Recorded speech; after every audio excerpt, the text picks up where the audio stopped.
Olá, muito bom dia a todos. Hoje ao vivo, para falar sobre esse assunto com a gente, o Jordan Tomazelli, ele que é professor de Direito Penal da Universidade Federal do Espírito Santo e também mestre em Direito Processual. Nós estávamos aqui já inicialmente analisando a resposta que a Secretaria Estadual de Justiça enviou para a nossa redação, que é a seguinte: agora ele está preso, né? Está no centro de triagem de Viana, esse homem, mas de março de 2021 até abril de 2022, ele esteve preso por roubo.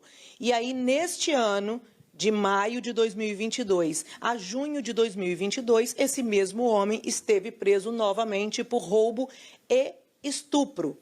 Agora está no centro de triagem de Viana. Mas antes de cometer esse crime, pelo que a gente vê aqui, ele passou por lá várias vezes, pela cadeia, estava aí na rua de novo, cometeu o crime outra vez. Por que esse homem não estava na cadeia, professor? É possível a gente dizer? Bom dia, Poliana. Bom dia. Bom dia a todos que nos assistem. Poliana, basicamente, ele estava solto porque, sem haver condenação, o Estado, o Poder Judiciário, entendeu que ele não ofereceria risco à sociedade. E aí foi cumprido nada mais do que a regra no processo penal brasileiro, que é a pessoa responder ao processo em liberdade. E pela nova atitude dele, aí a gente percebeu que, de fato, pelo que nos parece, ele sim oferecia um risco à sociedade, né? Mas como provar isso? Onde é que está o problema aí, então? Basicamente, o Estado, em cada processo, ele lida com elementos concretos do mesmo processo. Então, eventualmente, no processo anterior, que ele ainda não foi condenado, ele ainda recai sobre ele a presunção de inocência, nesse processo talvez não tinham elementos aptos a informarem que ele oferecia esse risco à sociedade. Lembrando, essa regra constitucional da presunção de inocência, ela serve justamente para aquelas pessoas que têm o direito de responder ao processo, que são todas, né? E imaginemos a situação em que um inocente responde a todo o processo preso, independente da acusação, e ao final é inocentado. Então a gente tem circunstâncias em que a pessoa tem sim o direito de responder em liberdade, e é essa a regra no processo penal brasileiro. Agora, com mais um estupro cometido por essa mesma pessoa, é possível que seja diferente ou a gente pode daqui a pouco ver esse homem na rua de novo ou saber que ele foi solto? Então, a nossa informação ela vai se basear no plano teórico, né, abstrato, porque o processo tramita em segredo de justiça.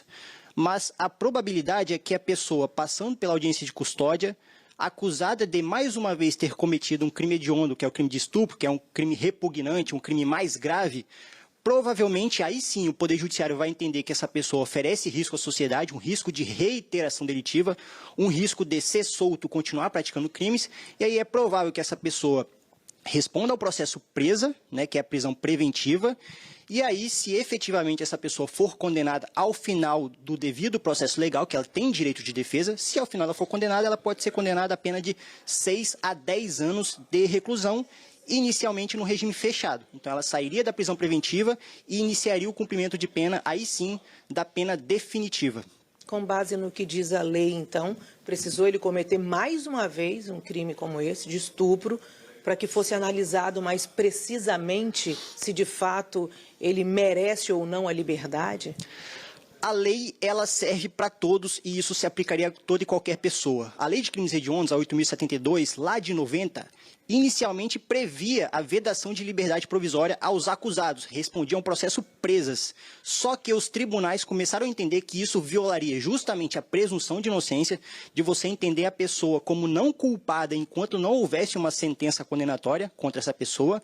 E aí houve uma alteração legislativa em 2007, justamente permitindo a concessão de liberdade provisória e obedecendo a regra do processo penal brasileiro. A exceção, Poliana, se essa pessoa oferecer risco à sociedade baseado em elementos concretos do processo, não em elementos abstratos, na gravidade em abstrato do delito, aí sim essa pessoa ficaria respondendo ao processo em reclusão e não em liberdade, como era o caso do rapaz. Ou seja, tudo isso que está acontecendo agora, apesar de causar indignação a toda a sociedade, está dentro do que prevê a lei.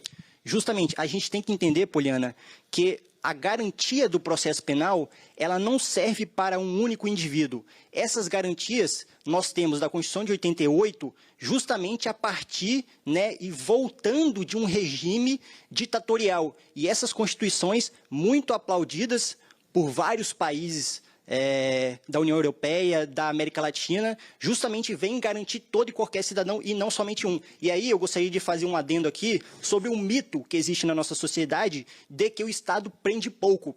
Foi liberado agora no dia 3 de outubro deste ano pelo COPEN, o Conselho Penitenciário Capixaba, de que nós temos 14 mil vagas no sistema prisional capixaba, sendo que dessas 14 mil nós temos uma ocupação de 23 mil pessoas presas, ou seja, há um excedente, um número de 9 mil pessoas presas. Significa que o Estado prende sim e prende muito.